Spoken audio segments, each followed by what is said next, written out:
ही आनंद तरंग आज खऱ्या अर्थानं आपल्या खरपुडी नगरीमध्ये भक्ती सागरानं धुंबून जाण्यासाठी तुम्ही आम्ही सगळी मंडळी मोठ्या श्रद्धेनं मोठ्या मनानं आणि खऱ्या अर्थानं एक मोठी ओढ लागून आपण एकत्र आलेलो आहोत।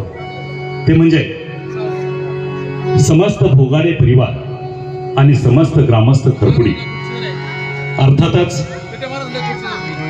आपल्या आई वडिलांच्या अर्थातच असं म्हटलं जातं की जगामधील दोन श्रेष्ठ दैवत आहेत, ती म्हणजे आई आणि वडील। या आई वडिलांच्या प्रत्यर्थ आणि त्यांच्या स्मरणार्थ हा ज्ञान यज्ञ सोहळा अर्थातच श्रीराम कथा ज्ञान यज्ञ सोहळा संपन्न होतोय। आणि हे साकार करत असताना ज्यांच्या वाणीतून ज्यांच्या अमृत वाणीतून ही कथा साकारणार आहेत त्या पूजनीय वंदनीय आपल्या महाराष्ट्राचं भूषण असणाऱ्या रामायणाचार्य भागवताचार्य हरिभक्तीपरायण साध्वी वैष्णवी सरस्वती दीदी यांच्या वाणीतून